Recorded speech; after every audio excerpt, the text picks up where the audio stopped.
Welcome back to the second part of the video of us suspending our sawmill shed. You can see here that we picked up where we left off over part one. If you ain't seen it, jump back to it and check it out, and then jump back on this one and finish it out. What we're doing, we're expanding our sawmill shed another 15 by 32, and here I cut some 1x4s, and I used them to lap the old rafters that's on the first part of it to the new rafters on the second part on top of that beam.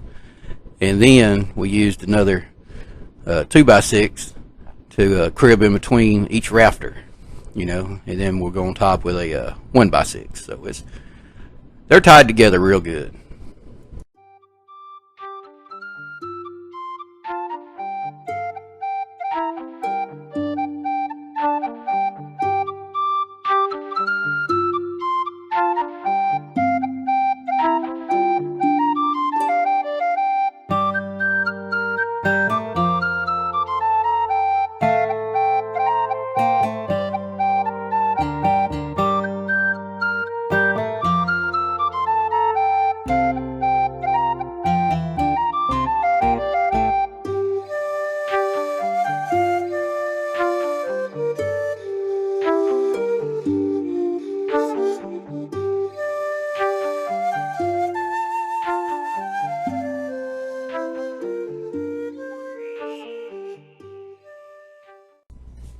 Here you see that we popped the center line, and then we put our cribbing in between each rafter going down the middle. We stagger them, one in the front, one in the back of the line as we go.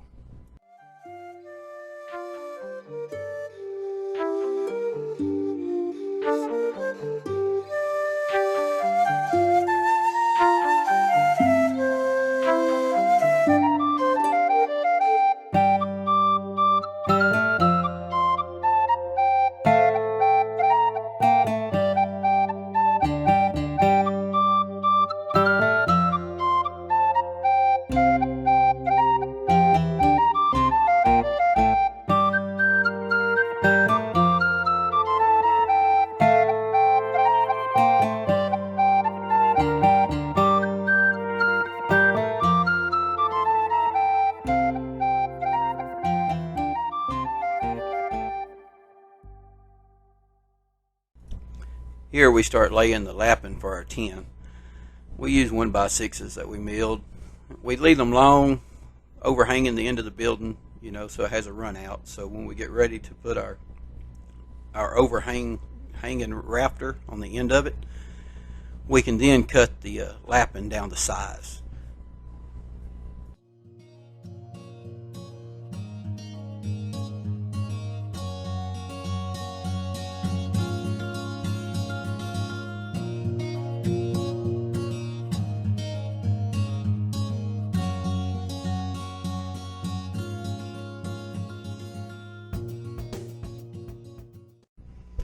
You'll see I grab my hammer every once in a while and I hammer in them nails, that nail gun. I'm having a problem with the way them nails run in that gun.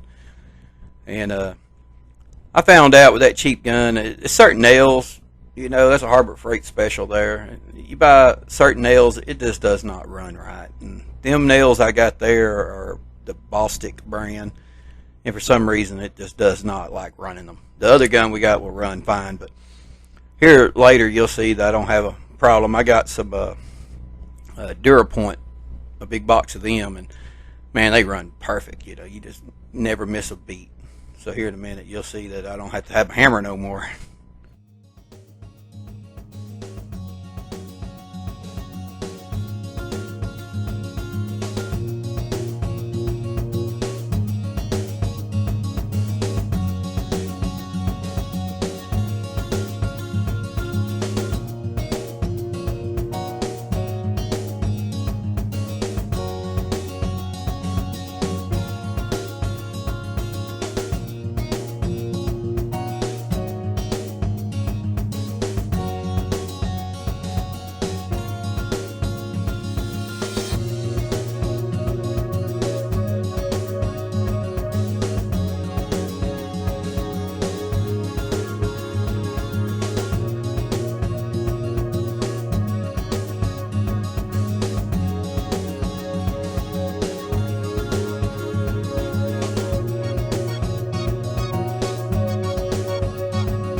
And here we just started to clean up our rafter ends. You know, we put a chalk line up there, marked them all, and then we're just squaring them all up.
And on this day, I got my sister and my nephew there with me, helping me. My brother-in-law, he had to work that day. So what we're doing, we're putting the end rafter onto it, the one that overhangs. And you see there how all the lapping overhangs up there on the top. See, that's ran long. Here in a minute, you'll see that me and my nephew will get up there and measure out, and then we'll cut them down to pretty close where we can get the rafter on it, and then we'll turn around and get our rafter on, and then we'll cut it off where it needs to be once the rafter's on it. Right now I'm still running them a 1/2 inch long.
Here you see we start burning all the wood from the top side. I try to burn everything I can, trying to get underneath, and we'll get her burned up, and then here shortly you see my dad, he'll have me in the lift on the tractor, and we'll burn from underneath, going up.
And here you see that we're just going to pick the whole stack of tin up and put it on top of the roof with our log loader.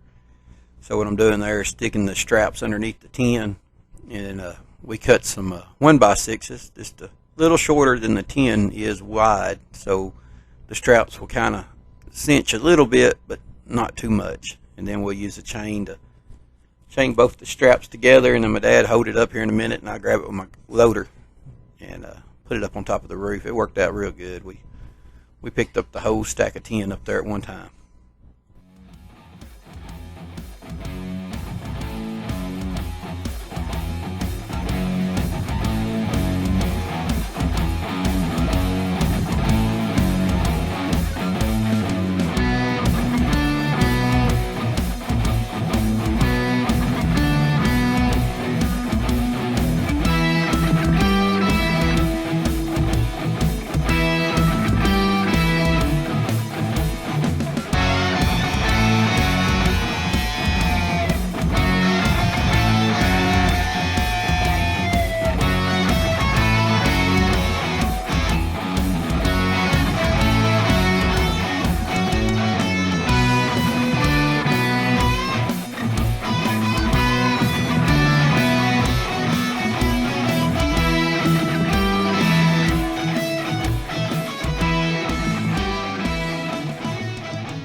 And here we ran out of all our long tin that was given to us, so we had some short tin that was given to us from the same person that I cleaned up the ends because the ends was messed up. So we actually, them tin was 12 foot, and we cut them down to 11.6 because the ends was messed up, and we just use it. I mean, free tin's free tin, you know.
And we finally get to the ridge cap, so we're putting the ridge on her. We almost got her buttoned up.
Alright guys, here's the finished product. Well, it's not finished, it's just dried in so far. We got this back half. This is where we're going to start drying all our lumber.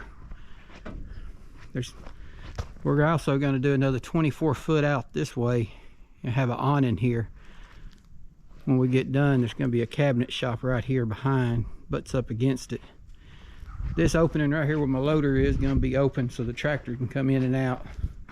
That way you can work on this side of the mill if we have to. From that pole to that back pole and to that pole there where the ladders are, that's going to be walled in. We're going to have air gap in it so the air will flow, and all that's going to be drying rack, so we can have 9 different stacks of wood drying. We're going to go ahead and close in the gables up there. We're proud of her. Every bit of this tin was given to us, like I said before. A friend of ours told us we could have it if we took it off the barn. They was tearing the barn down. And of course all the lumber was cut on our place, or some wood that we bought. I think in 6 months we done got right at 60 hours on that sawmill. We've cut up a bunch of stuff. Of course we're going to add lights on both sides.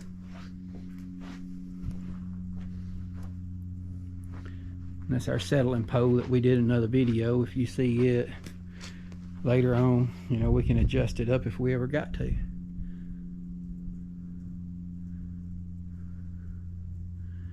Later on you'll see we're making a deal with some trailers, and we're going to put us a lumber kill right back there behind all that stuff, so we start drying our lumber. we're going to use the trailer to make it